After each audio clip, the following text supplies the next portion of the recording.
Welcome everyone to the Baha'i Publishers panel discussion, sponsored by the U.S. Baha'i Publishing Trust and the Wilmette Institute. Our 90-minute program today will cover the sorts of manuscripts that publishers are looking for and the publishing process that is followed once the manuscript has been accepted. We will also hear about literature review, which is a requirement of all publications by Baha'is that mention the Baha'i faith. Joining us today are Bahhaj Taherzadeh, the senior editor at the Baha'i Publishing Trust in Wilmette, Illinois; Erica Leith, a director and manager at George Ronald, based in Welland in the United Kingdom; May Hofman, a director and editor at George Ronald; and Martha Schweitz, who serves as coordinator of review at the United States Baha'i National Center. I'm Robert Stockman, director of the Wilmette Institute. Each of our distinguished panelists will speak for about 10 minutes on the topic of the day, and then we will take questions. Please pose your questions in the Q&A form, which you can see at the bottom of your screen. We will reserve the chat function for other things like, as someone noted from an earlier session today, people are announcing weddings. And things like that will just distract us. We'll have trouble finding your questions if we have them in the chat function as well. So without further ado, I will now turn us over to the panel, and we will begin with Bahhaj. Bahhaj, thank you for participating today. Thank you, Rob, and everyone for joining us. It's really quite exciting to be part of this today, and it feels like quite an unusual and rare thing to have the opportunity to sit with the staff of George Ronald and be here on behalf of the U.S. Publishing Trust, and to hopefully share ideas and hear about what one another are up to. It's an unusual thing, and hopefully the first of many. I'll talk briefly just about the Publishing Trust.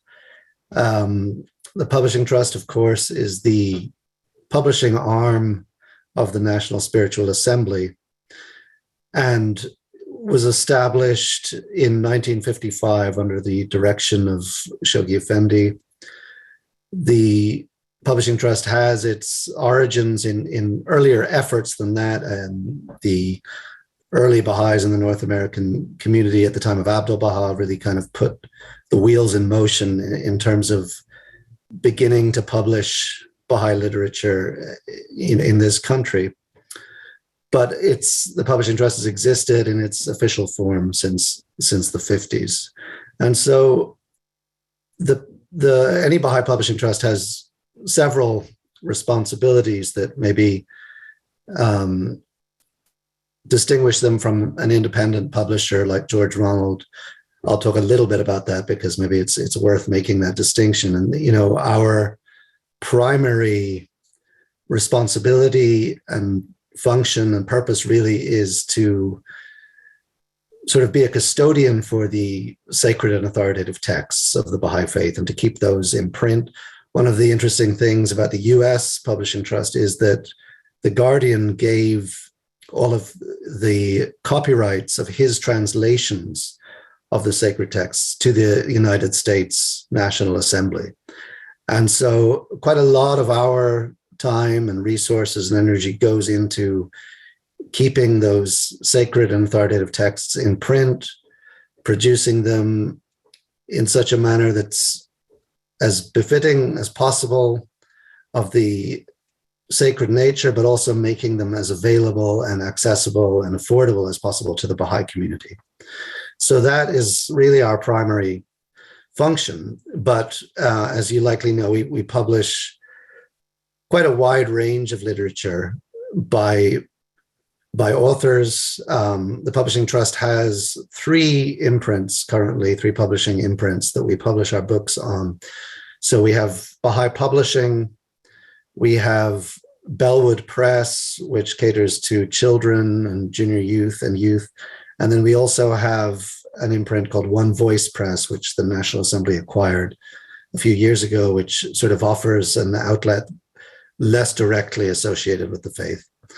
But ultimately, our our goal and our aim with all of these imprints is to produce material that benefits the Baha'i community and that potentially reaches beyond the Baha'i community. Our overall focus really at the Publishing Trust in the past 10, 15, 20 years has been what we've called trade publishing, which essentially is books that we've produced and developed as much as possible for a general audience.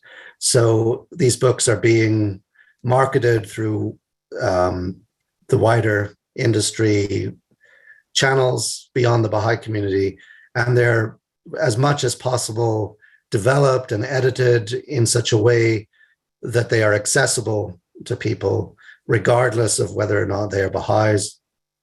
This doesn't apply to every book that we publish, certainly, but it has been,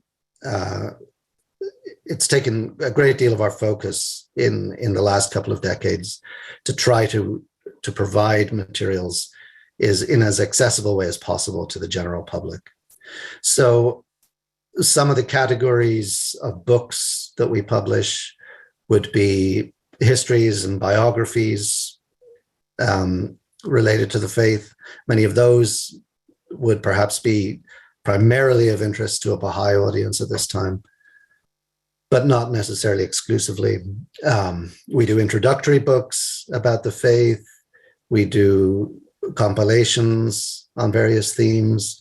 We have done some fiction, some for younger readers, some for adult readers. We are always looking for books that fall within the realm of social discourse, books that offer a Baha'i perspective on global issues or social issues of global importance. And for the most part, the message really that I want to convey to participants today, anyone who is interested in writing, is that the door is wide open. We have an open submissions policy. If you send a manuscript to the Publishing Trust, it will be read. It will be evaluated very carefully. And if it's something that either we publish or eventually will be published within the United States, it will go to the review office of the National Assembly. I won't talk much about that process because Martha Schweitz is here and she'll be able to speak about that. But those are two distinct processes that happen when a manuscript comes to us. One is our editorial evaluation, in which we decide if this is something that's a good fit for the Publishing Trust to publish. And the other is the review office, which is the purpose of that is to see if the manuscript essentially portrays the faith accurately and with appropriate dignity. So I don't think I'll go into a great deal in terms of the editorial process. If something is accepted for publication, it's, of course, scheduled. You know, we find a way to fit it into our schedule. An editor is assigned to work with the author who submitted it, and it goes through a pretty rigorous editorial process, which is often involves some collaboration and consultation with the review office. But there may be questions that'll come up and that will cause more elaboration on those subjects. I won't go into them so much right now. I think there's a lot of things I could say about what we're looking for. I think ultimately we are looking for manuscripts that will serve the National Assembly in its efforts to carry out the goals of the 9-year plan in this country. So I think a very wide range of types of books can fall within that broad framework of the plan. But that is what is always in our sights. And as the publishing arm of the National Assembly, we have a lot of considerations anytime a manuscript comes to us, regarding what's appropriate, what's needed, and what's the most valuable use of our resources as the publishing agency of the National Spiritual Assembly. So the door is wide open. We'll include some information here in the chat with links if people are interested in seeing the process and the email addresses and things that that are needed for submission. But I think I'll probably leave it at that for now. I think there's probably going to be a lot of ground to cover and questions that will come up throughout the course of our consultation. So I'll pass it on, and I think Erica is next. Yes, and I'm going to share a video here, not a video, a PowerPoint. Right, I hope everybody can see this and that you can hear me properly. Yep, well, good. See you. Yeah, okay, good. So what I'm going to talk about is what happens when we get a manuscript sent to us. We don't normally commission work. Occasionally we have, but not very often. But first, let me introduce the team to you. So you will see that there are 3 older women here and 3 younger. And we're hoping to pass the mantle on to the younger crew so that the older ones can actually retire. We're all well past our retirement age. This is Yas Taherzadeh. She edits for us.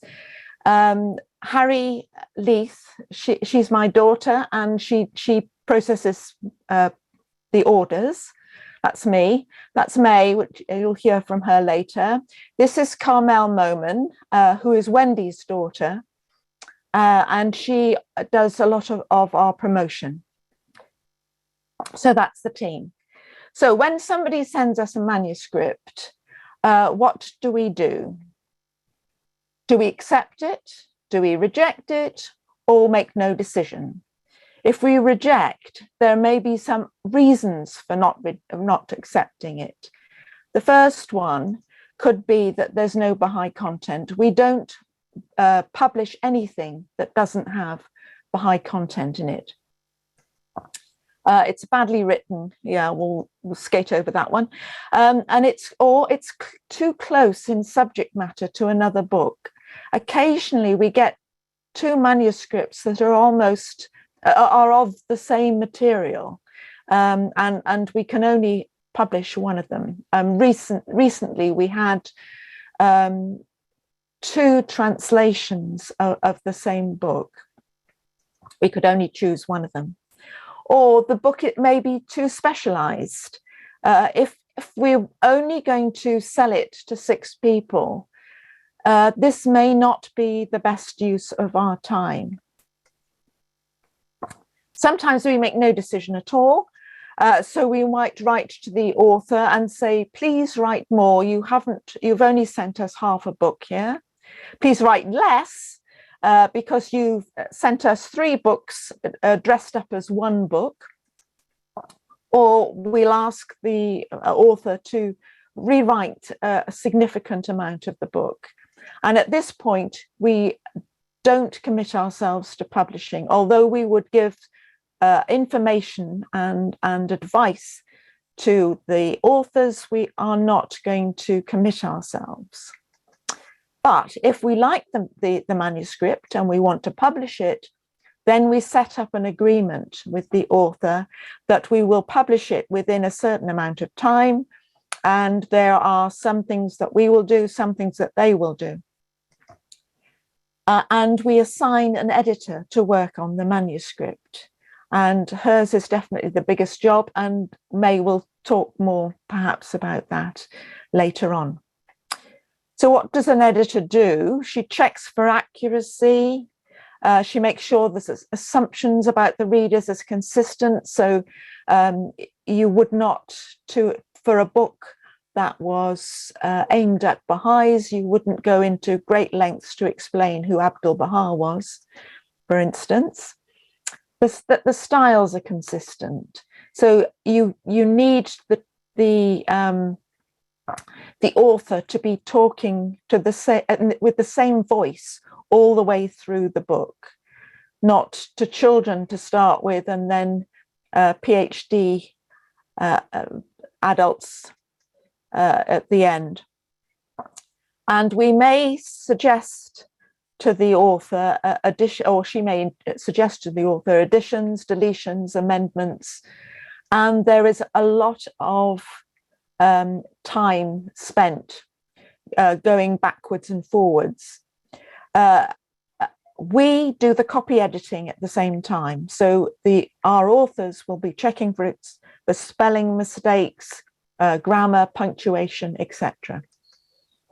So the author and the editor will work very closely at this point, and it's important for the editor and the author to actually see that they're both working for the same outcome, that they are both trying to get the best book, and that the editor is not somebody who is like their English teacher at school and out with the red pen and giving a mark at the end. So that's what happens there. Once the editing is done, the book is sent for typesetting. So that this is actually one of my jobs. We want to make the book look good. So it's going for typesetting. And at this point, which is when the editing has been done, we also send the book to Baha'i Review. This is much later than the Publishing Trust does. What decisions do we make about the book? What size it's going to be?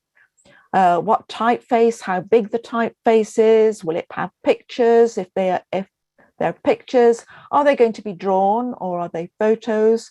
Where are these photos going to come from? If there are photos, who's going to be doing the drawings?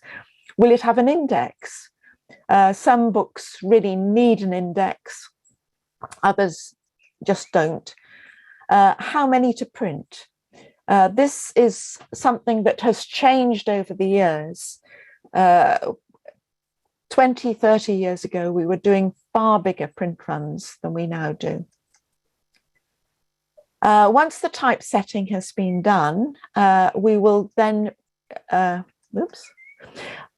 send it back to the editor, who will read through it, also to the author, to make sure that it looks good. This is definitely not an opportunity for an author to rewrite their book. It is now at a place where it can't comfortably be changed. We will then sign a proofreader, and the corrections will be collated by the editor. So any that the authors picked up, any that the proofreaders picked up, will be sent back to the author and return, and then those are returned to the typesetter. For the cover, we may ask the author for suggestions, but the final decision is ours. And sometimes we like a particular cover, but the author doesn't. And if the author is not happy, then we are willing to ask our designer to redesign. How many books to print? Well, we need to think about how popular the book's going to be. If it's very popular, then 1,000 maybe.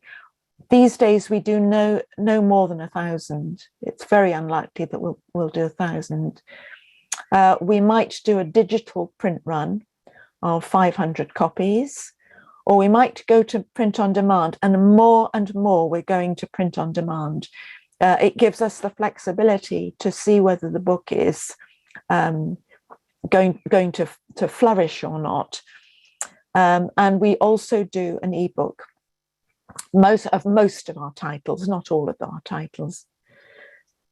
The books are, if they're sent, if they're done conventionally, or there's a print run, then they are sent to one of our two warehouses we use, one in the UK, one in the US.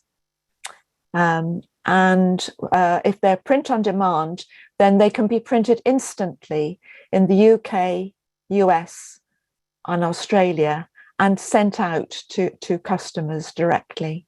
They don't need to go back to our warehouses. We do some advertising, so we prepare flyers for our books, and these are sent out to our mailing list, our emailing list. We put books on our website, which is grbooks.com. We put them on Facebook, and we put them on Amazon. And it's really helpful if also the author can help promote the books, because that makes a huge amount of difference. And then we hope that the book will sell. So I'll pass on to May now. Hello, everybody. I don't see you, but I know you're there. Thank you so much for coming. I want to talk a little bit more about, I guess it's really a personal view of editing, because I've now been doing this for over 50 years. And as Eric said, well, what's an editor? What do editors do? What do editors do? It's a really umbrella term, which has a lot of different skills and actions, which some of which are sort of incompatible at the same time. So, for instance, there could be structural editing, where you look at the book and think, ooh, that chapter would be better off coming a bit earlier or later.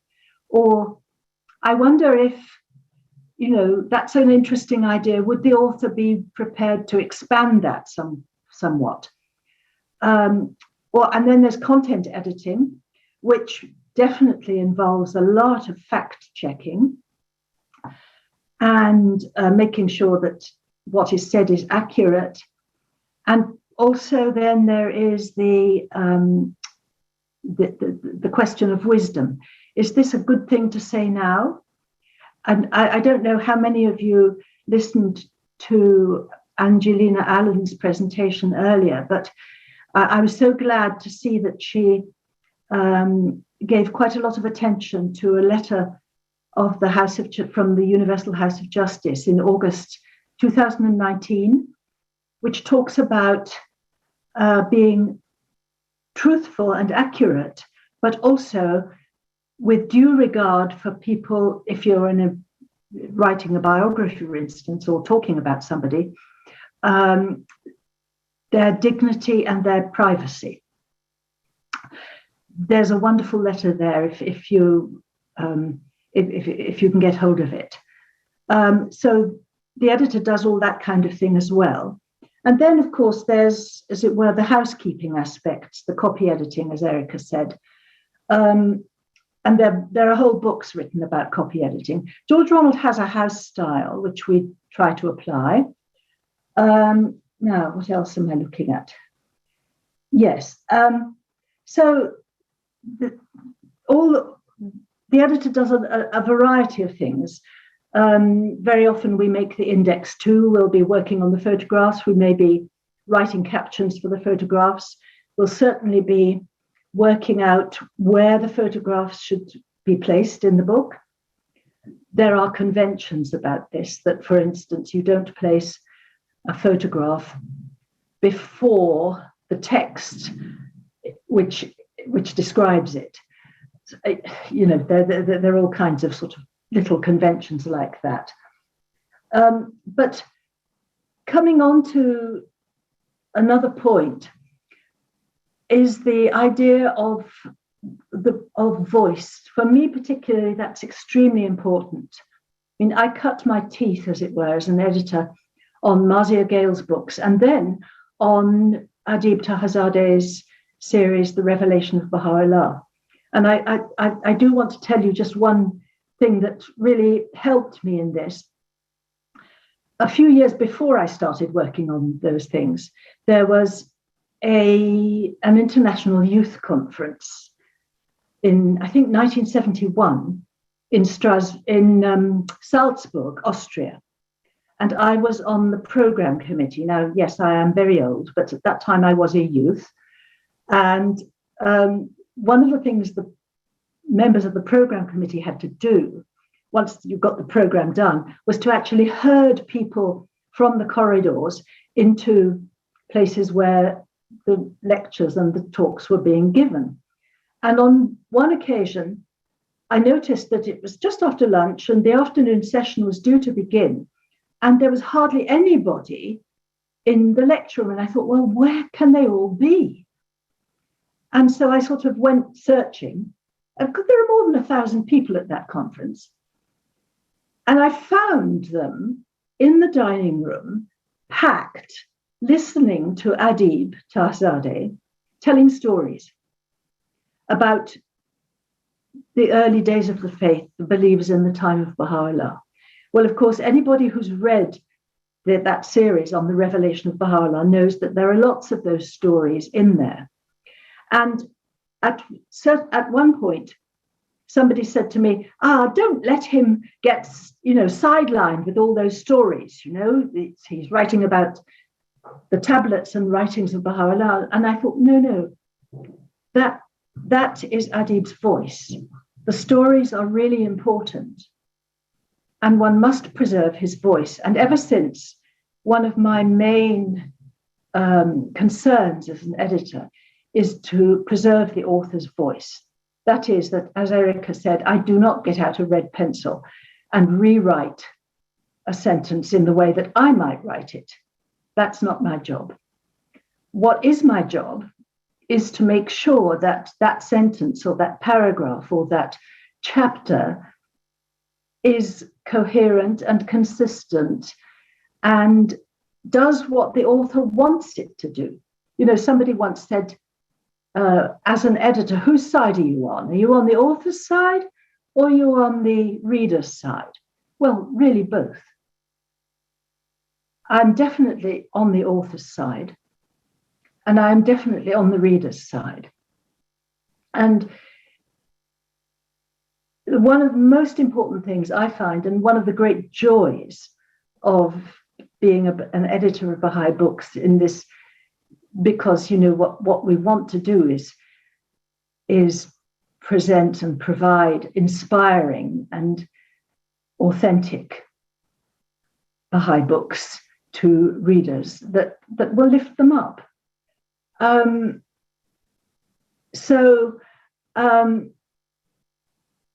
I remember in another editorial situation, I had two male colleagues, and we were discussing what we were doing. What were we really? And one of the men said, we're in the position, we're the last line of defense. In other words, it was about not letting mistakes get through. And the other one said similarly, he said, well, we're the goalkeeper. And I thought, no, I don't see myself that way. I'm a midwife. The author, male or female, is the mother. The book is the baby. And the job of the editor is to help this baby be born in the most beautiful way possible. So you really have to, as an editor, I find, have the trust of the author. And when you have the confidence between the two of you, things go much better. Now, have I got any more time left?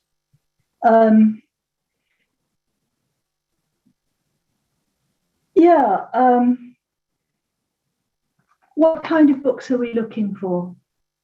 Well, as the 9-year plan opens and this wonderful 25-year cycle begins, the whole Baha'i world is looking to become more outward looking and to concentrate particularly on the society building power of the Baha'i teachings. So yes, there are some books that we need which are really only going to be of interest to Baha'is at the present time, as Bahhaj already said. But there are others where we really need to bear in mind the society building power of the faith, and that we have to be very outward looking. So as Bahhaj also said, the door is always open. You may feel that there are that your book is more suitable for an official Baha'i Publishing Trust. There are others which might be better off with an independent, Baha'i-inspired publisher such as ourselves. And I have found it very interesting recently that in a letter from the Universal House of Justice to George Ronald, telling us that they wanted us to continue as a publisher in our own right. In other words, not as a part of an official Baha'i Publishing Trust, although we are very good friends with all Baha'i Publishing Trusts. So I think that probably covers what I need to say, and it's now over to Martha.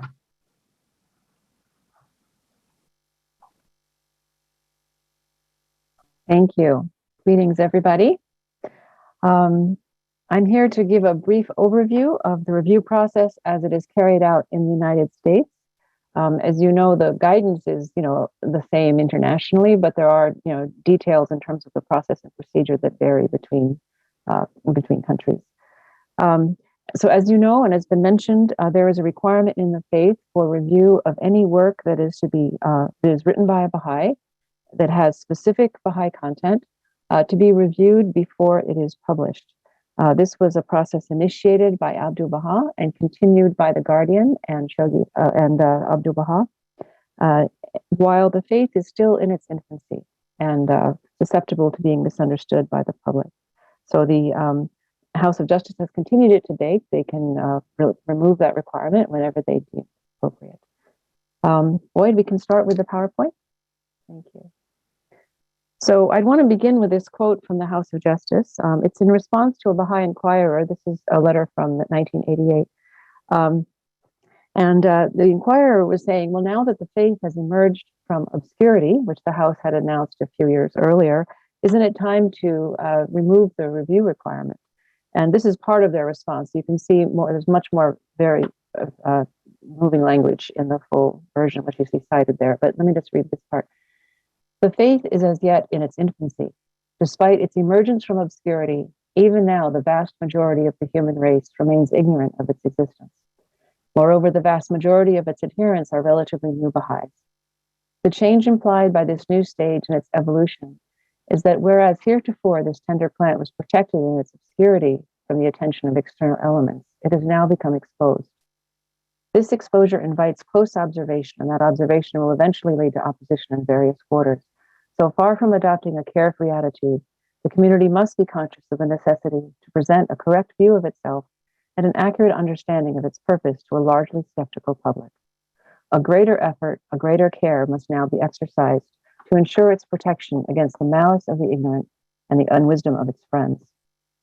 It went on to say that if we to whose care this plant has been entrusted are insensitive to its tenderness, the great tree, which is its certain potential, will be hindered in its growth towards the spreading of its sheltering branches over all humankind.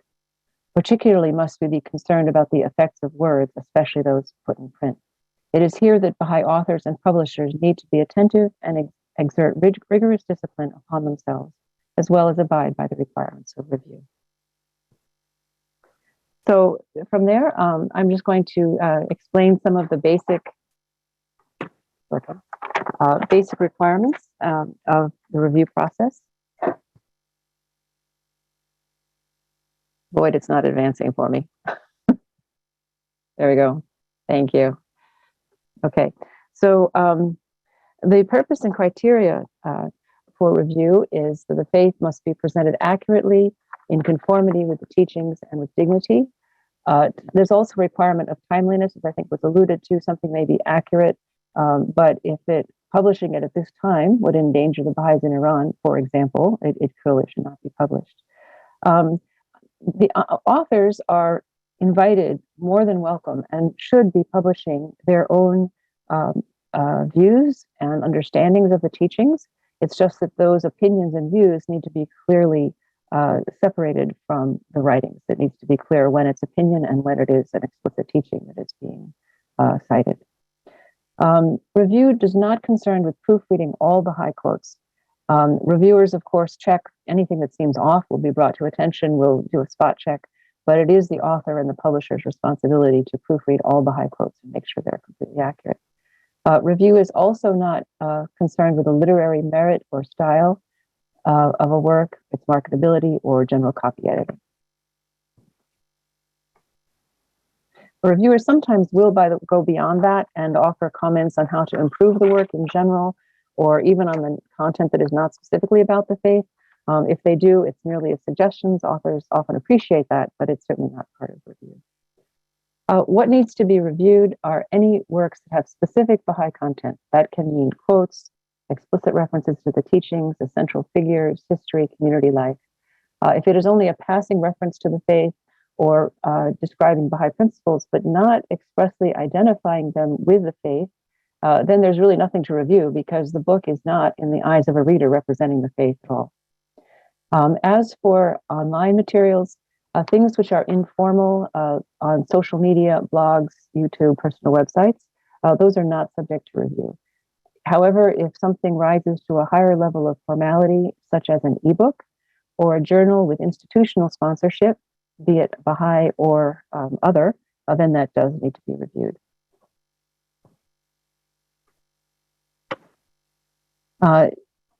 Certain things are reviewed at the national level and certain things at local. And I know this may vary sometimes between countries, but in general, throughout, the National Assembly is responsible for reviewing literature for broad or national international distribution and all audiovisual materials and music, CDs, DVDs, films. In the case of films, the script should be reviewed and approved before the filming is done, which is then a second review process. At the local level, literature which is only for local use is reviewed, such as something for a community event, and all special materials, regardless of the extent to which they will be distributed. And that includes things like, artwork, greeting cards, T-shirts, simple calendars, that sort of thing. And there's guidance in the chapter 9 of Guidelines for Local Spiritual Assemblies about the local level review, especially, and some general principles of review.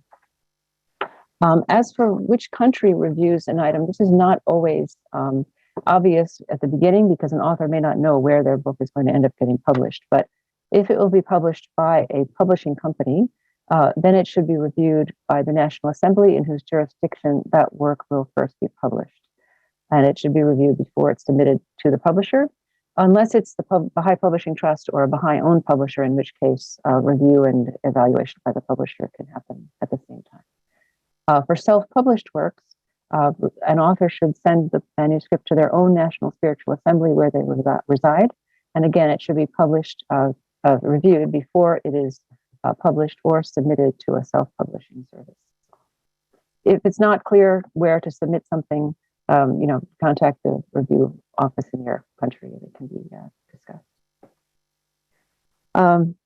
There's all kinds of other specific guidance in the review area, things like provisional English translations of the writings, memoirs and historical documents from countries in the Middle East, song lyrics, study guides, use of the greatest name, things like that. And if you have any specific questions about those things, please get in touch.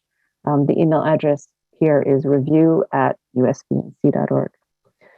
So I want to return by end by returning to some of the larger questions again. The idea of any kind of pre-publication review can initially sound like censorship.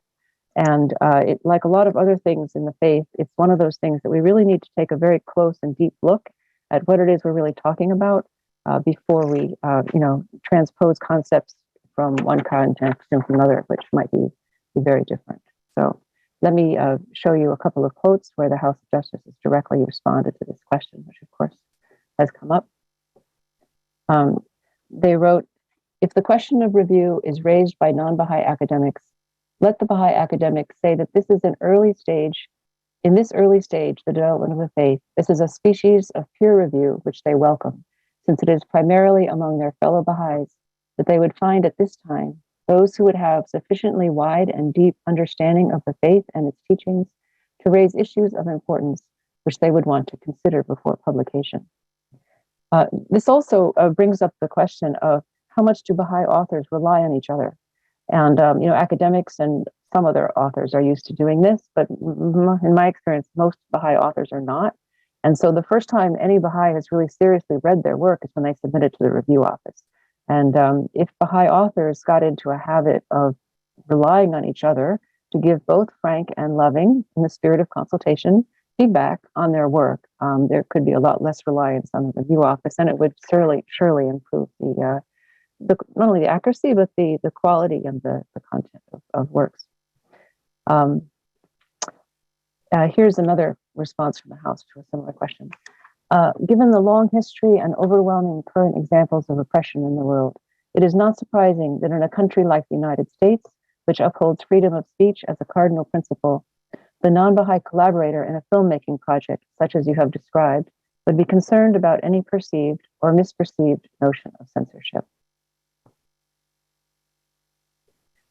A Baha'i author is expected to ensure, to the extent possible, a correct representation of the faith in his work. As an aid, he draws upon the reviewing facilities provided by Baha'i institutions, in the same way that scientists have acceded to the discipline of review in the interest of ensuring the precision and integrity of their dissertations. Baha'i authors respect the function of review in the community. And finally, why do we write books and articles? Of course, there's many different types of writing, which serves many different aims, but I want to close with what Abdul Baha said. The principal reason for the decline and fall of peoples is ignorance.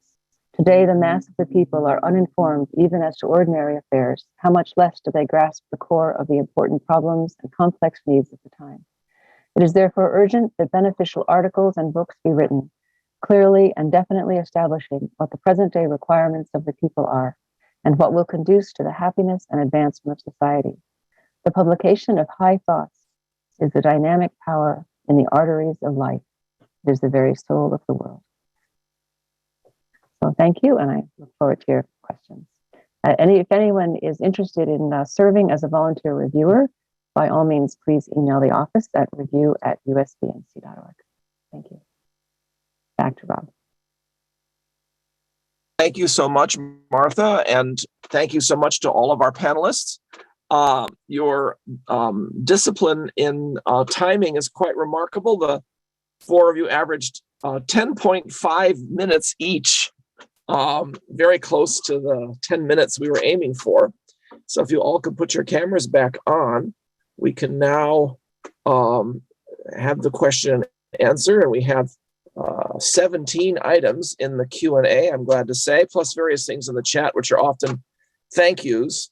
The midwife analogy was particularly popular from the looks of things, and I'm glad to say that people very much appreciated that. And perhaps while we're getting started here, Boyd, if you'd like to put up the poll, perhaps we should give people the chance to start on the poll, because the poll takes a while, and everybody in our audience, and we have a very large audience today. I count 72 participants, which is quite a nice number. If everyone could respond to this poll, and we'll do the Q&A while you're working on it. We won't take separate time for it. We will all be quite interested, I think, at the end to see what the results of the poll are. So now turning to the questions, and sometimes they're comments.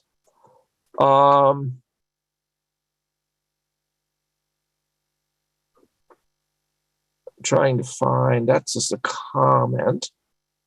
What about spiritual poetry versus manuscripts? Does it go through the same editorial and review process? Go ahead, May, if you'd like to respond.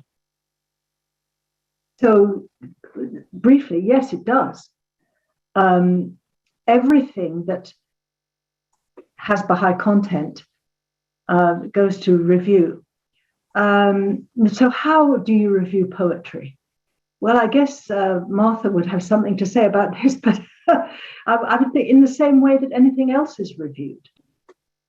I personally, I mean, poetry doesn't sell very well, as all poets know, but I personally have wanted to champion Baha'i poets because I feel that, I mean, we feel that this is a contribution to the development of Baha'i culture, and it's really important. Yeah, and I quite agree. We've got quite a few authors of poetry in the United States who have been self-publishing, and so there's quite a lot that's come out that way. And of course, we've had some very good poets in the past as well. Susan Gamage asks, what percentage of the submissions get accepted? We probably have to hear from two different publishing trusts for that one. Yeah, I can jump in and respond briefly on behalf of the publishing trust. I mean, I don't have any kind of figure to really give you an accurate answer to that. I think it's safe to say a pretty small percentage of the submissions get accepted for publication. We definitely get a lot more that we find that we have to reject. And I think that the way we think about this has to be reframed a little bit, particularly, for authors, because I think the way in which the technology is evolving for self-publishing and on-demand printing and distribution, it's really coming to a place where a lot of the stigmas and limitations that used to exist surrounding self-publishing are going away. And it's really in the hands of anybody to publish a book. So, when you do submit something to a publisher, it should always be with the understanding that they have a very limited amount of resources. They have a particular mandate. They have a particular schedule, and, they're not able to accept everything. And that doesn't necessarily mean there's no value to what you're doing, and that, there are not many, many other avenues for you to share your work and publish your work. But yeah, the short answer is we accept quite a small percentage of what comes to us. Any other comments about that? I would say exactly the same. Yes, I would have said exactly the same thing. We don't, the number that we actually accept is very small compared with the number that gets submitted. But it's because we don't have the resources to deal with more. Sometimes we have rejected books that we think have got quite a lot of merit, but we can't make them financially viable. Yeah, that's sometimes a problem. Yeah. Here's another interesting question. Oh, go ahead, May. If I may, just briefly, another analogy. I'm a singer as well, and singers do auditions. And you have to know when you do an audition that if they don't take you, it's not necessarily because you were bad. It may be because they're looking for somebody who is taller than you are. It may be that they're looking for a different color of voice. None of that is your fault. And it's the same with books, that we've had to reject books that we felt it was very painful to reject. And sometimes when that happens, we've tried to suggest another avenue of publication. As Bahhaj says, self-publishing is now getting so much easier. the distribution problems are always the nitty gritty of it. But, anyway, there we are. Thank you. Damita asks this interesting question. She has a book that she's been working on, which involves paintings and text. And she wants to know if it would be quite a blessing if someone could help her with the book. And she also says hello to everybody. So I think this is a question: to what extent do you help people who aren't necessarily going to publish with you? Which of course is I'm sure you all get that question as well.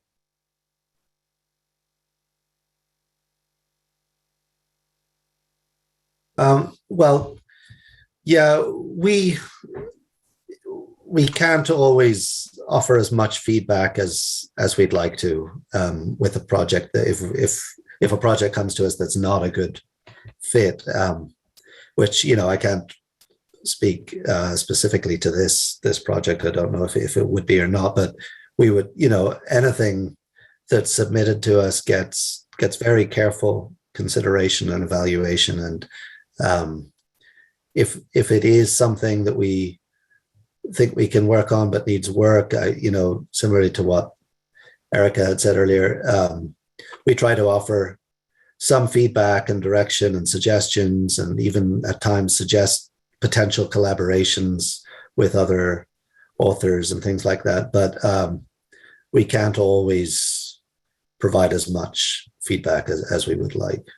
Sure. I might want to add that the Wilmette Institute has a course called Writing Histories and Biographies that is run every year starting sometime in November. It's a 7-week course, and several people who have taken the course were able to publish subsequently. In fact, both books, I think, came out through George Ronald. And in fact, one of those authors is now also one of our faculty for the course. So one of the nice things about that course is if you've got a manuscript that you're working on, you can take the course and then submit perhaps a chapter or two to your mentor, who possibly can give you some ideas. We've even in some cases been able to refer to outside experts for advice when a particular question was tricky. So that's another option that people have. We also get, of course, certainly I do, often people are writing me saying, "Can you help?" And I'm like the editors, I have limited time, so I certainly don't want to make any promises where that's concerned. We have another interesting question here. Would you prefer that authors send the completed manuscript, or the first few chapters, or a synopsis? Or would it be worthwhile to query when a book is in progress? If so, how much of the manuscript would you want to see?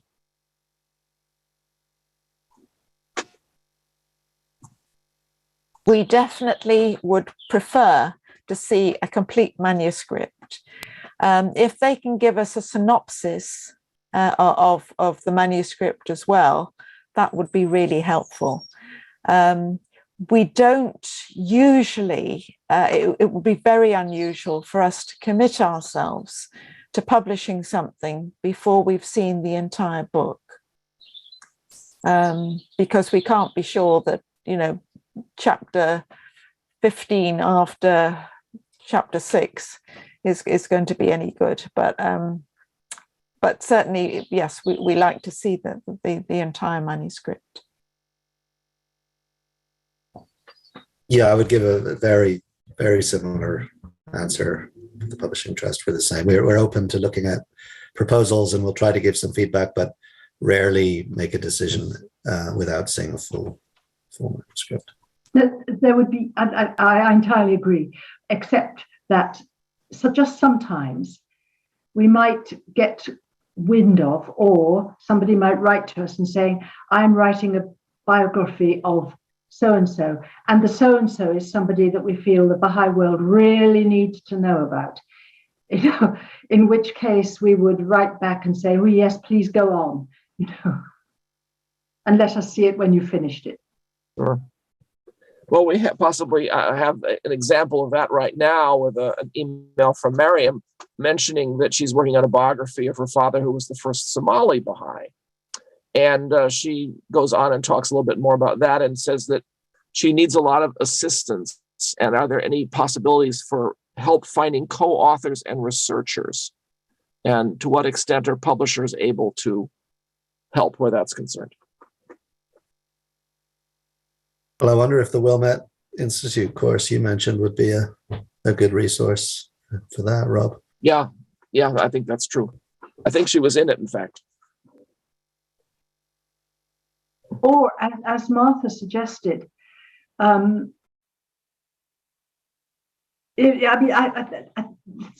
think this is a really interesting thing because, yes, there are going to be people out there who could help, but the author in question may not know them. So I wonder if there is a way of being able to set up something. If somebody asks us that question, we would also be looking at people we already know who might be able to help. But yeah, I don't know if the Wilmette Institute can get involved in being a kind of clearinghouse. Only to a limited degree, obviously. Yes. We don't have the time. We don't have the time, obviously, to help either. But I think there's a wide range of possibilities because if people hunt around even in their own area, they may find people, for example, who can read over their manuscript and give them suggestions if they've already got something written. If there's someone who they know writes clearly, the person can check and help with their grammar or spelling. And sometimes these are important and valuable additions to any process of working on a book. Naveed asks a question about Amazon. And does George Ronald generate the ISBN numbers of their books, or does Amazon do it? He has another book already on Amazon, not on a Baha'i subject. Can I create an Amazon store? I have 2 books there. Do I lose control of it in the Amazon store since it was put there through George Ronald? This is a Naveed, I guess, who's you've published. No, we always generate our own ISBNs for our books, an author is an author as far as Amazon is concerned, and as long as the name is the same, so you don't you're not John Smith for one book and then John F. Smith for another. The names can be matched up, and you can set up your own author's page there. That's not a problem. Kim asks whether the presenter's slideshows will be available afterwards. And I should preface that by saying we will have all of the 5 recordings of these 5 sessions available on the Wilmette Institute's website in probably 2 or 3 days, depending, possibly by Thursday at the latest. And it's up to the various presenters to provide us with their PowerPoints, preferably as a PDF so that we can put the PDF up. Not everybody can open PowerPoints. So that's, I think, the best I can do there. Irina says, can we get the date or title of the House of Justice letter May referred to, please? You're muted. I think Dwayne had it. I think it was 27th of August. Yes. I saw in the comments or one of those things. Yes, and he says hasn't been able to find it either. So. Isn't it on? It may have gone. Well, we can send it to him. Well, if anyone has those kinds of questions, they can send those questions to the Wilmette Institute, or we can also forward them on to the various panelists. If you don't have the panelist email information, we don't necessarily share the panelist email addresses unless they give us permission to do so, but we can always forward an email to a panelist. Rob, surely, since Angelina was quoting from that letter as well, and you also have a course on writing biographies, and you will have access to that letter. I don't know if we were aware of it, so we may not have it in the course. You know, that's the thing, is we only have things in the course that we're aware of. So I don't know if we're aware of that particular letter. I also don't recall who developed the course. So I don't know. Shaheen says, if a book is Baha'i inspired and doesn't have direct Baha'i quotes, but is about a central theme in the Baha'i faith, does it require literature review? Yeah, and you have to look at it from the perspective of a reader and say, will the reader think that this book is representing the Baha'i faith? You know, if it talks all about peace and principles of peace based on the writings, and a Baha'i would recognize it and say, oh, that sounds a lot like something Abdul Baha said, or, you know, this is clearly written from a Baha'i perspective. But if it doesn't mention the faith, the author's not identifying themselves as a Baha'i, and they're really writing it for a public audience so that a reader will not even know that this is representing the faith. They're just setting out the principles. So in that sense, Baha'i inspired, then there's really nothing to review because, you know, it doesn't represent the faith. It's just representing ideas and principles. But if it becomes clear, I mean, even because the author, you know, identifies themselves as the Baha'i on the back cover, then it's people go, oh, okay, this is really the Baha'i perspective. Then it really does need review. So it can be kind of a gray area, but that's a good way to think of it. Deborah asks this question. I think you all may have already answered it, though. Does George Ronald review book proposals, thinking about reviewing for concept and direction? I guess so. You review them for the concept of the book and the direction of the book.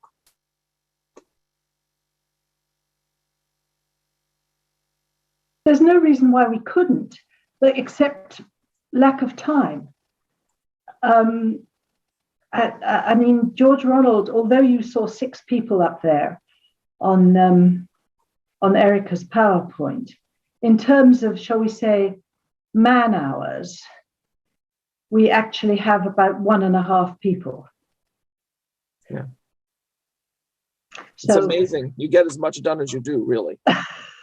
Well, we think so.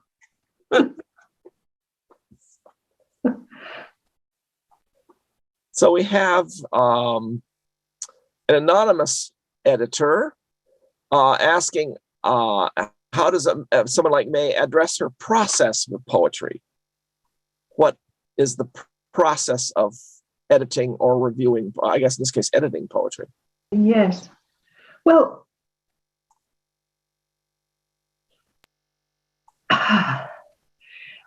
okay, to start with,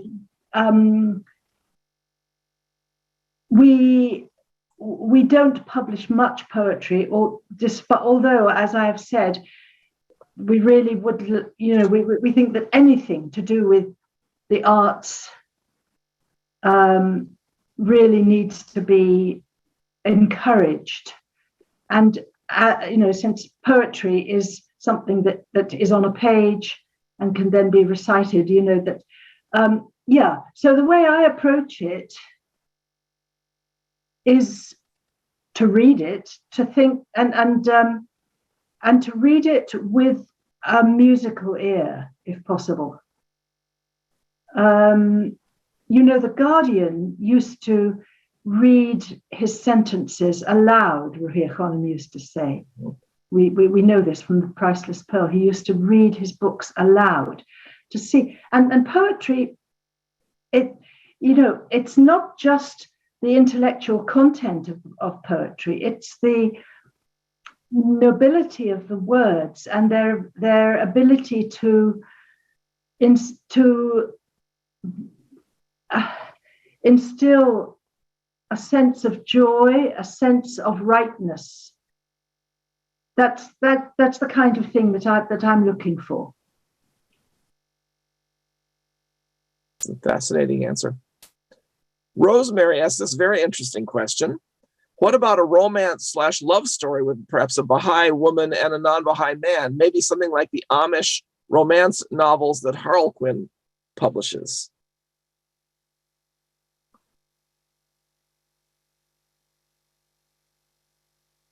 People are smiling, but they're not responding. A publisher question or a review question? perhaps both. It was meant to be a publishing. It might be good to get some comments from a review perspective. Yeah, that's a good idea. So what's the question about a romance? A Baha'i Harlequin romance novel. Can you? Well, fiction is interesting in review. Fiction is interesting because you can't just write about perfect characters, and Baha'is aren't perfect. So you can't just, expect everybody to be living the Baha'i life when you write fiction, and you want to highlight a Baha'i character, clearly. So I guess there's two considerations when it's something like this romance-like. One is the teachings of the faith have to come across clearly to the reader. Even if a character who's a Baha'i character is struggling with, any Baha'i laws or standards or behavior or whatever, that's human, and that story can be told, of course. But at least the reader has to know what the Baha'i teachings are, and it has to be obviously a sympathetic presentation of what the laws of the faith, are about. But the characters don't have to be, they can be human for sure. The other thing is, though, that we want to observe all of the guidance in general in the faith about speech and the quality of speech and communication, and so something that is designed to be, salacious or something. I mean, that has no place in quote Baha'i literature, right? I mean, it just doesn't belong. It's not something that would be appropriate. So at that point, it's not just a matter of review, it's a matter of why is somebody even writing something like this. But of course, and then again, if something has literally no Baha'i content at all, it is not subject to review just because the author's a Baha'i. Yeah. That answers the question. I think so. But there's another question, of course, and that is the marketability of such a Baha'i novel. And perhaps we could expand this and say something about publishing Baha'i novels, because my understanding is that the market is terrible. Well, yeah, I mean, we've done some fiction. We've done a few historical fiction novels, and we've done a few kind of novels aimed at more of a junior youth age. I think it's very challenging to sell for a few reasons. For one thing, I think people are not really looking to us for fiction, and they're not, coming to us for that reason. But, I think you have to think about how and why anyone buys a work of fiction. Usually you've read a review, or it's been recommended to you, or the reputation of the author, and it's hard to generate that, kind of from the ground up, unless you're really getting reviewed in a bunch of places and building some momentum for a work of fiction. It is difficult to sell. So yeah, we've experimented with it a little bit, but it is challenging. Additional comments about that, or shall we move on to the next question? Well, I could imagine somebody who is willing to spend 30 years starting a series of detective stories where the detective might be a Baha'i, but it would be a detective novel. Mm-hmm. Yeah, I think there was actually The Consulting Detective was a book that's recently been published by the Publishing Trust on that. Oh, really? Oh, well, there you go. A Baha'i Sherlock Holmes. Coming. An anonymous attendee asks this very interesting question about review. Who sits on the reviewing committee? How big is the committee? How do they get appointed and by whom? And do they have writing backgrounds?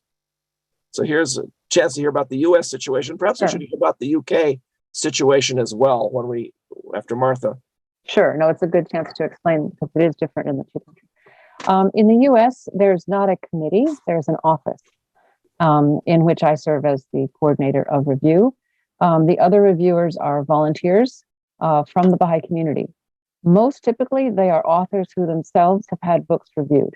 Not always, but almost always, because naturally, that's where you find the kind of understanding experience that lends itself to being able to be a good reviewer as well. Some people review just occasionally because, they have an expertise in some subject, which is really needed for whatever reason. And other times they could be generalists, and people who are willing to do it on a regular basis a few times a year are greatly appreciated, because it's the kind of thing that you develop, capacity for by doing, like pretty much everything else, right? But it's very helpful to do it frequently enough that you kind of get a sense of what's within the scope of review, what isn't, how to deal with different things that might come up. So there's not a committee. They are virtually always writers themselves. And what else was the question? Is that it? How they get appointed and by whom? We answered the question. Since they're not appointed. They're just they volunteer and they're accepted. And and the review office is a staffed position. Martha's full time. My role is as a full-time staff position, but there will very soon be a job position posted for a staff position in the review office in the United States. So if you are interested in that, you can write to jobs at usbnc.org or look for the announcement on the website. And please volunteer to review, anybody who's interested. You don't have to be a writer, but some kind of writing background, obviously. And sometimes you have multiple reviewers for each work too, right? Yes. Oh, for sure. Yeah. And nothing's just like passed through without examination either. I mean, depending on the issues, there can be multiple people involved in various ways. It's not until the answer is clear does something go out. Mm-hmm. And then obviously there's always if an author doesn't agree with a review comment or a conclusion, then they're always open and want to hear from the author what their concerns are, discuss it, consult about it. It can go various ways. Often the author just isn't aware of how it's coming across to a reader. It's not even what they meant to say, but it's how it's coming across that's creating the problem. In the end, if they don't agree and they can appeal the decision to the National Spiritual Assembly or even ultimately to the House of Justice, like any other decision would be made at the national level. And that's been done many times too. Maybe I shouldn't say many, but that certainly has been done. It does happen occasionally. Yeah, and it's always very illuminating when it happens because everybody learns from that process. So it's not a bad thing. It's a very important thing. Yeah. Comments about the UK system? The UK system is slightly different. Everybody is appointed. There's a panel, and everybody is appointed by the National Assembly. There's a coordinator, and every time we send a manuscript, of course we're sending ones that have already been edited, so there shouldn't be very much that the review panel come back at. Even though sometimes they do, and it goes to three people who are on the panel. The coordinator asks three of the reviewers to say something, to look at the book, and he then collates their what they've said and passes that back to the editor. And they've now put in a slightly different process as well, where each of the reviewers comments on the reviews that the other reviewers have submitted, which makes it rather a lengthy process. But yes, in the end, there shouldn't be too much that they come back with. Here's another interesting question for review. Would review in the US, would the US office review a book in Russian? No, we don't have the capacity for that. Things in Spanish, maybe. But other languages, typically we would refer the author to the National Assembly where that language is spoken. And, if they don't have any kind of reviewing facility, then we'd have to inquire further.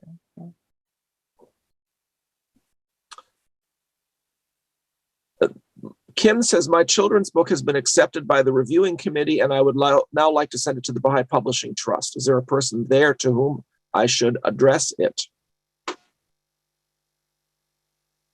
Yeah, I can put a link in if I put it in the chat, that's the most helpful thing that'll show our submission guidelines and the steps involved there. That's good. Sally asks, books on social discourse.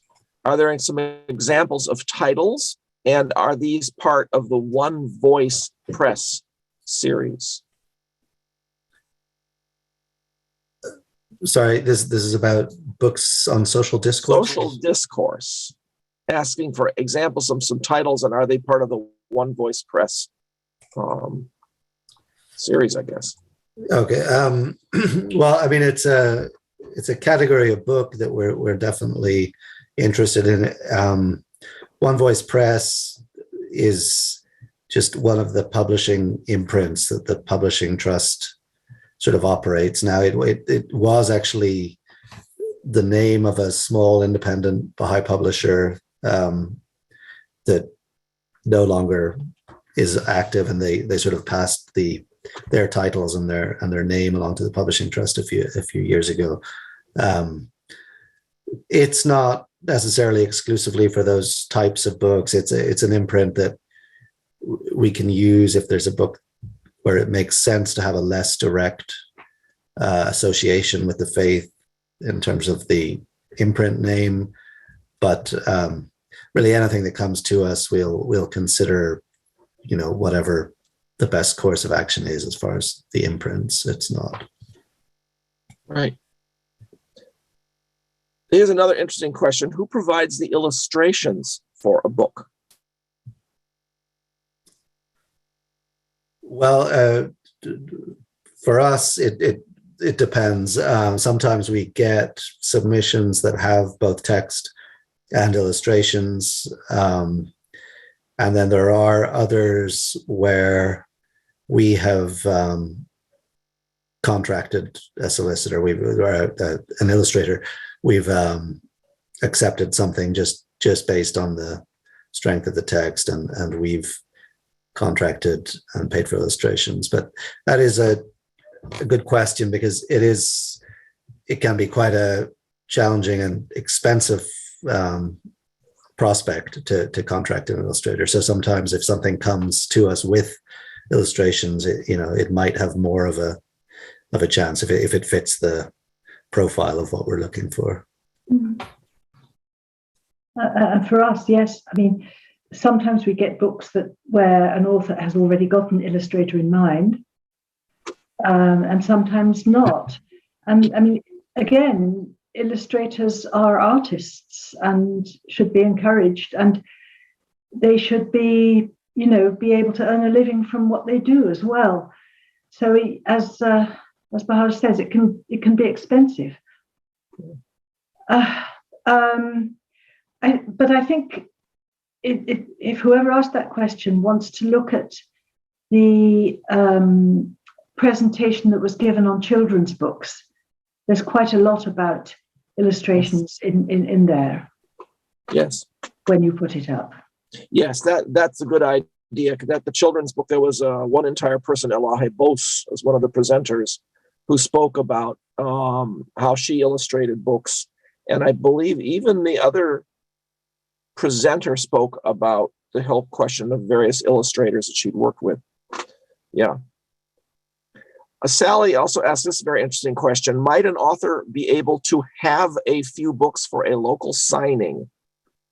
I guess the whole question is, what do we mean by have?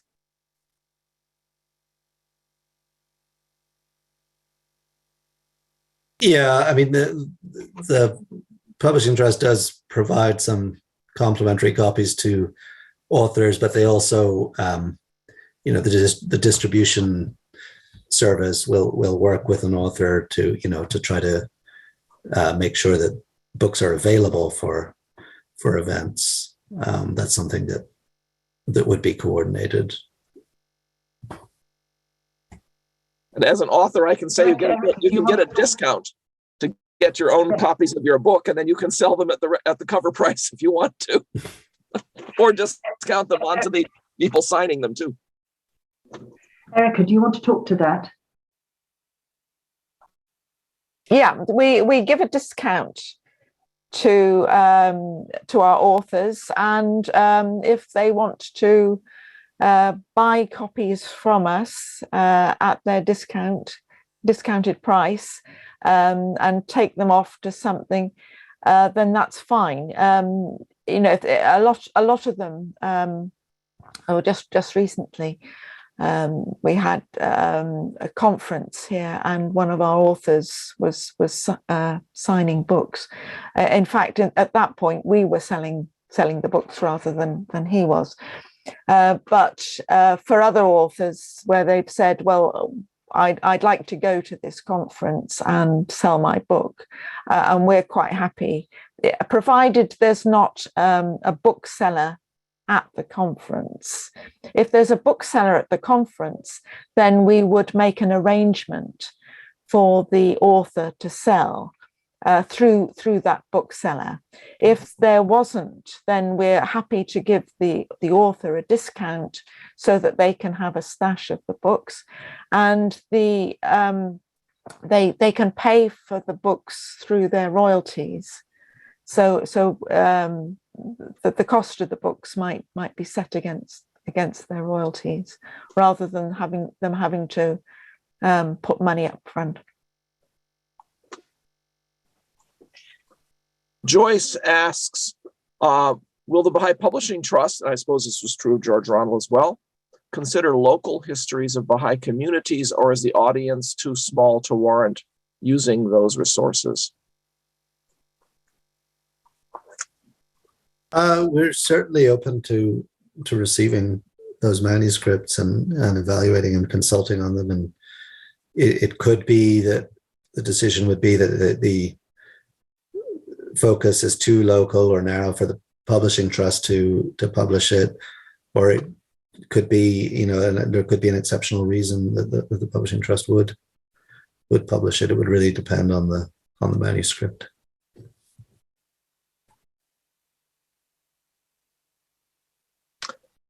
Moving on then to the next question, do articles submitted to secular magazines need review? And does author from Alaska submit things first to the Alaskan National Spiritual Assembly? The first question, yes. Anything submitted for publication anywhere, not just Baha'i sources, would need to be reviewed if it meets those requirements of having specific Baha'i content, for sure. And yes, it should go. The Alaska has its own National Assembly. So when I referred to U.S., I meant, within the jurisdiction of the U.S. National Spiritual Assembly, Alaska and Hawaii. Clearly, those would be the reviewing bodies for residents of those jurisdictions. Though if you were submitting it to a publisher within the 48 states, it would be reviewed Correct. Down here. Correct.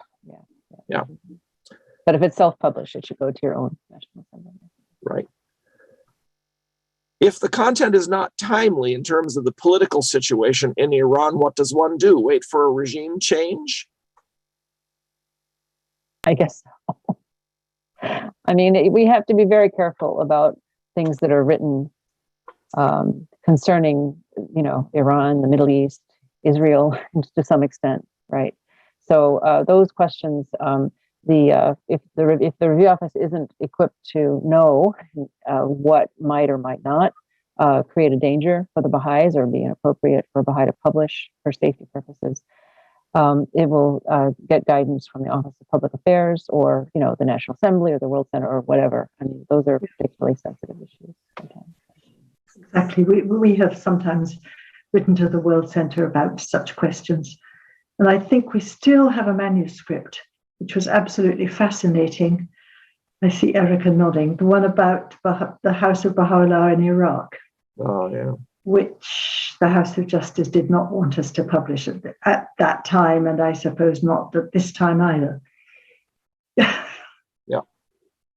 When I was in charge of literature review in the United States in the 1990s, right at the height of the trouble in South Africa, when people were being necklaced, they were putting a burning tire around the person and burning the person to death and that kind of thing. A Baha'i submitted a manuscript all about the Baha'is and some of them being involved in political activities in South Africa. That was not timely. That could have gotten Baha'is killed. So I don't know if that's been published since, but at that time, that was not the time to publish a manuscript with so much tension in that country.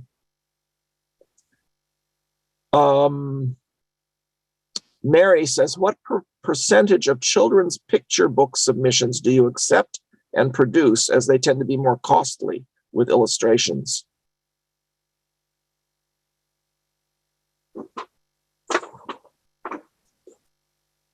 Well, in our case, it's similar answer to to all manuscripts. Really, it's a small percentage that we accept, but we are producing children's books quite frequently, quite regularly. So we do accept and publish them, but it is a small percentage.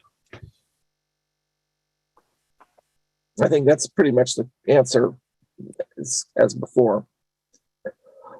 Deborah asks, first of all, how many titles can you publish each year? And that question was answered earlier, but then she also says, how far ahead do you plan? And that's a very, very interesting question.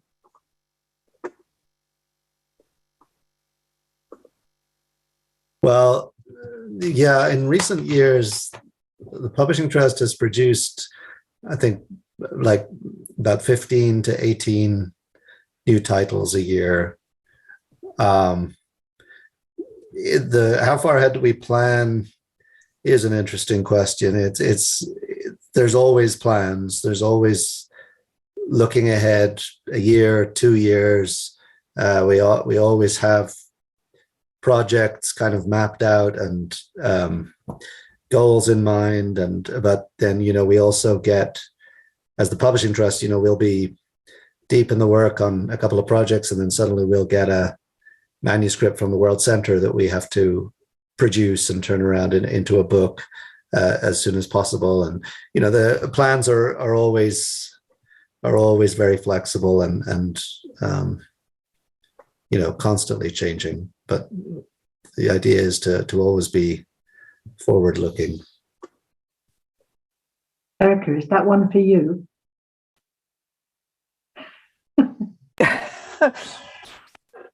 Yes.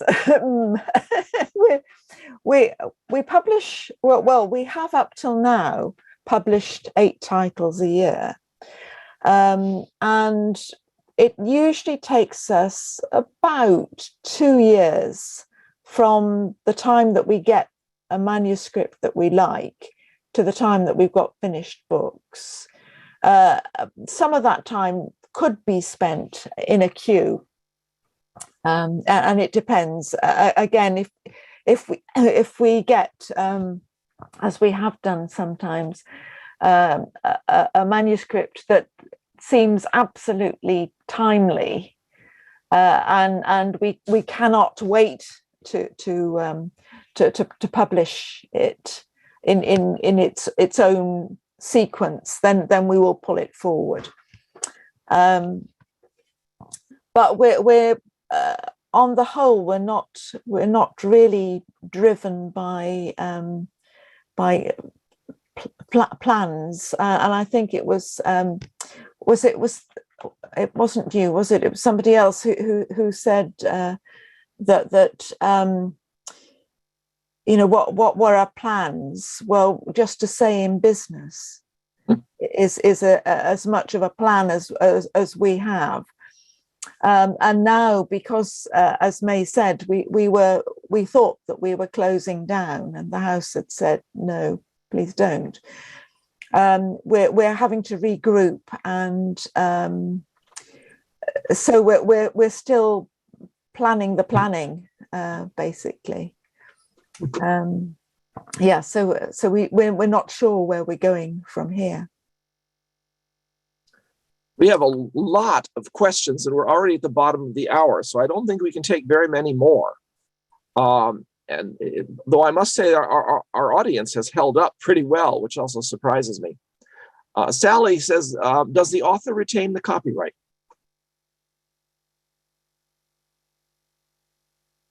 That's an important. For the Publishing Trust, a lot of our titles are published in the copyright of the National Assembly, but exceptions are often made and usually are if the author requests.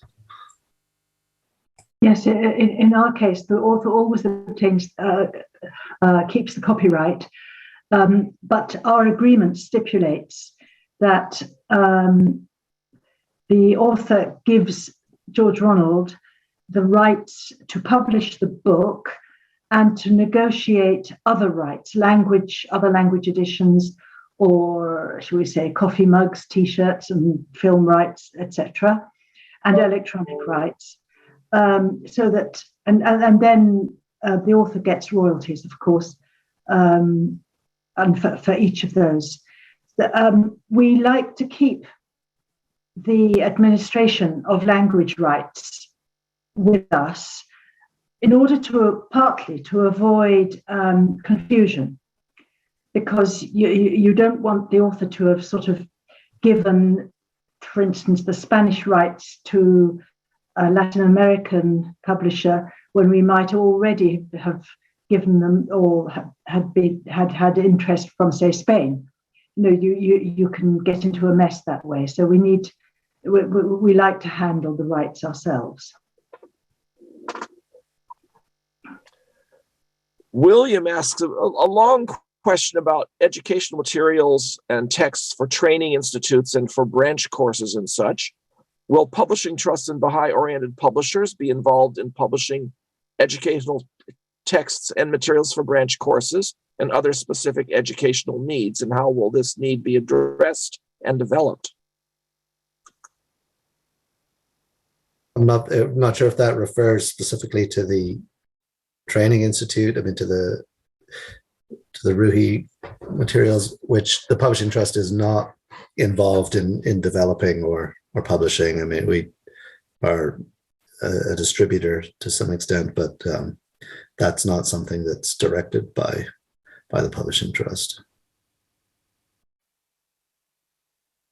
And George Ronald is not involved in publishing that kind of material either. No, it's frequently thin booklet size types things too, which are also more expensive to distribute to people, it seems to me. Justice, and perhaps this is a good question as the last question since we're getting kind of late here. Justice says, what recent book surprised you with its popularity? I'm trying to think of something that was a surprise. I don't know if I answer that, it might be slightly insulting to the author. Yeah, I'll just say one of our bestsellers in recent years has been a book called Baha'i Basics by Frances Worthington, which she conceived that book to be in the style of that series that's called For Dummies, and that's sort of the format of that book. And it does very well for, by our standards, it does very well on Amazon. It seems to be what people are looking for if they want to investigate the faith. Wasn't a huge surprise, but that's one of our bestsellers. We get all kinds of surprises, both positive and negative. It's very difficult to tell, but I think one of the things that did surprise us in more recent years was Prison Poems by Taherzadeh, which went completely viral. And the other one that constantly surprises us, as always being among the bestsellers, I'm afraid, is Thief in the Night. After 60 years. More than 60 years. That book has never been out of print, and it always sells. And I'm sure Erica has another one. We all have our favorites. Yes, I think that the one that I remember most about was actually Conscious Courtship, with about being married, and I can remember typesetting it and thinking, why are we doing this book? What is it? And yes, it really sold extremely well. I see a couple of others that I think probably ought to be mentioned. One is a review question, Martha. How long does review typically take? And that's, I think, one of those important questions that we probably ought to address. Obviously, there's no simple answer to the question. So, yeah, I mean, the target is 3 months for a book length work in general. I mean, some we know from the beginning will take longer than that because they're specialized or very long or certain things. How long things take is a function of availability of reviewers, as well as other priorities in the office. There are cases, I mean, even though books should be sent to review before they're sent to a publisher, sometimes that's not the case. People will say, I've already submitted this to a publisher, and sometimes they're academics. There are people who are really on a deadline for things. And of course, typically their books may also be the best because they're experienced writers, they're writing about what they're familiar with. And so, they may not be that challenging to review. But in any case, when there is a deadline like that, even though it in some cases shouldn't have happened, but when it is the case, the review office does make sure to prioritize that, which of course means others, which are self-published manuscripts sitting in the queue, unfortunately get more delayed. So it's a question of balancing priorities based on many different factors. But we do aim for 3 months, and as I said, there is a job posting coming out, and so some changes in the way the work is done in the office, as well as expanding and deepening our bench of reviewers, volunteer reviewers, should help with that. But I'm well aware that in some cases, not all, but there are cases where review really does get unreasonably delayed, and it's really unfortunate because the House has specifically said, review needs to be done expeditiously, and it really does need to. One other thing that someone pointed out to me is that the Wilmette Institute also has 2 other courses on writing. One is called Gifts of the Spirit, the Spiritual Practice of Creative Writing. And so it's a creative writing course. And there's also another one that's also offered. So we actually have 3 courses a year that's offered to help people with their writing skills. And people can go to wilmetteinstitute.org to look them up on our list of courses. And they are often quite popular, and they seem to have been very helpful for some people.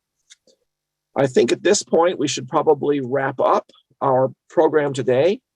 I want to thank our panel, Bahhaj, Martha, Erica, and May, very much for your presentations, for the fascinating information that you've provided, the insightful answers that you've been able to provide our audience as well.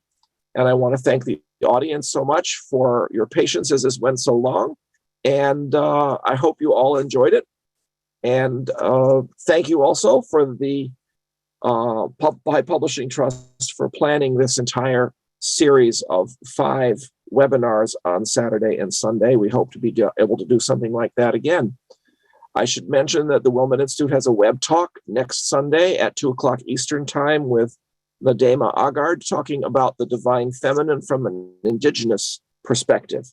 So if you're interested in learning more about that, tune in next week. Thank you, everybody. And we very much appreciate your involvement. Looking forward to seeing you all again some other time. Bye-bye.